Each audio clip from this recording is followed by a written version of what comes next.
जाएगा? फिर कोई टेंशन नहीं, थोड़ा सारा ट्रीटमेंट कैशलेस है। बिना पैसिਆਂ ਦੇ? जी हाँ। ਹਰੇਕ ਨਾਗਰਿਕ ਜਿਹੜਾ ਹੈ ਉਹ ਮੁੱਖ ਮੰਤਰੀ ਸਿਹਤ ਕਾਰਡ ਜਦੋਂ ਬਣ ਗਿਆ ਤਾਂ ਉਹ 10 ਲੱਖ ਰੁਪਏ ਦਾ ਮੁਫਤ ਤੇ ਕੈਸ਼ਲੈਸ ਜਿਹੜਾ ਇਲਾਜ ਕਰਾਉਣ ਦੇ काबिल भी होगा, एलिजिबल भी होगा। पंजाब सरकार लेकर आई है दुनिया की पहली सेहत योजना। अब पैसे के कारण पंजाब का कोई भी नागरिक बढ़िया इलाज से वंचित नहीं रहेगा। सेहत का हक सबके लिए।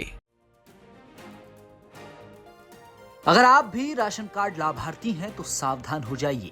सोशल मीडिया पर एक खबर आग की तरह फैल रही है कि सरकार अब फ्री राशन बंद करके सिर्फ नगद पैसे देगी। लेकिन क्या यह पूरी सच्चाई है या आधा सच? ई रूपी वाउचर और कैश ट्रांसफर स्कीम के बारे में आज आपको बताते हैं। सबसे पहले सबसे बड़ा डर, क्या फ्री राशन बंद हो रहा है? इसका सीधा जवाब है जी नहीं। प्रधानमंत्री गरीब कल्याण अन्न योजना यानी PMGKAY के तहत मिलने वाला मुफ्त अनाज जारी रहेगा। सरकार इसे बंद नहीं कर रही, बल्कि इसके वितरण के तरीके को डिजिटल बना रही है। सरकार का मिशन है भ्रष्टाचार मुक्त राशन। अक्सर शिकायतें आती हैं कि कोटेदार कम अनाज देते हैं या अनाज की क्वालिटी खराब होती है। इसी का इलाज है ई रूपी और नगद योजना।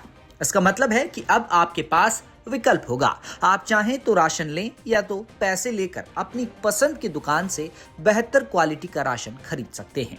अब समझिए यह सिस्टम काम कैसे करेगा।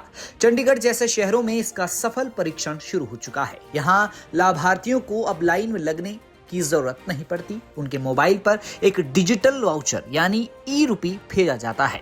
यह एक QR कोड या SMS की तरह होता है। आप बाजार की किसी भी अधिकृत दुकान पर जाकर इसे दिखाएंगे और अपनी पसंद का गेहूं, चावल या दाल खरीद सकते हैं। पेमेंट सीधे सरकार उस दुकानदार को कर देगी।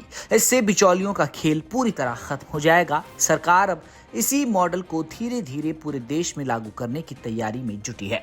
लेकिन क्या हर राशन कार्ड धारक को ये नगद लाभ मिलेगा? इस योजना के केंद्र में वो लोग हैं जो NFSA यानी राष्ट्रीय खाद्य सुरक्षा अधिनियम के तहत आते हैं। इसमें प्रमुख पात्रता है अंत्योदय अन्न योजना वाले परिवार, जो समाज के सबसे गरीब तबके से हैं, और प्राथमिकता वाले परिवार। यहाँ एक बड़ा अपडेट आय सीमा को लेकर भी है। दिल्ली जैसे राज्य में अब 1,20,000 रुपए तक की सालाना आय वाले परिवार भी इस कैश स्कीम के लिए एलिजिबल होंगे। लेकिन 2 शर्तें पत्थर की लकीर है। आपका राशन कार्ड आधार से लिंक होना चाहिए और आपका बैंक खाता एक्टिव होना चाहिए। अगर आपका बैंक खाता आधार से सीडेड नहीं है तो पैसा आपके पास पहुंचते पहुंचते रुक जाएगा। सिर्फ अनाज ही नहीं, सरकार अब आपकी जेब में सीधा नकद भी डालने वाली है। मीडिया रिपोर्ट्स की माने तो महाराष्ट्र और दिल्ली जैसे राज्य एक टॉप अप योजना पर काम कर रहे हैं। कई राज्यों में राशन कार्ड धारकों को हर महीने 1,000 रुपए की अतिरिक्त नगद सहायता देने का प्रस्ताव है, ताकि आप सिर्फ गेहूं चावल पर निर्भर न रहें, बल्कि उस पैसे से दाल, तेल और दूध जैसी जरूरी चीजें भी खरीद पाएं। इतना ही नहीं, दिल्ली में तो उज्ज्वला लाभार्थियों को सिलेंडर के पैसे करीब 853 रुपए सीधे बैंक खाते में DBT के जरिए भेजने की तैयारी भी पूरी हो चुकी है। देश के सबसे बड़े राज्य उत्तर प्रदेश में CM योगी आदित्यनाथ ने हाइब्रिड मॉडल को हरी झंडी दी है। यहाँ राशन भी मिलेगा और कैश भी। यूपी सरकार मध्य प्रदेश की लाडली बहना योजना की तर्ज पर परिवार की मुखिया महिला के खाते में 1,000 रुपए भेजने की तैयारी कर रही है। वहीं लखनऊ और वाराणसी जैसे शहरों में ई रूपी का इस्तेमाल शुरू हो चुका है। एक और जबरदस्त टेक्नोलॉजी गाजियाबाद और नोएडा जैसे शहरों में देखने को मिल रही है। अन्नपूर्णा ATM। अब आपको कोटेदार के आगे हाथ फैलाने की जरूरत नहीं पड़ेगी। कार्ड स्वाइप कीजिए, अंगूठा लगाइए और मशीन से सीधा अनाज निकालिए।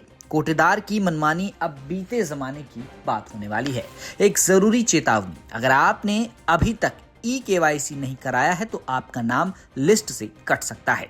फौरन अपने कोटेदार के पास जाएं और ePOS मशीन पर अंगूठा लगाकर अपनी पहचान सत्यापित करें। साथ ही याद रखें, अगर आपके पास 4 पहिया गाड़ी, AC या 5 kVA से बड़ा जनरेटर है तो आप इस योजना से बाहर हो सकते हैं। ब्यूरो रिपोर्ट, दिल्ली तक।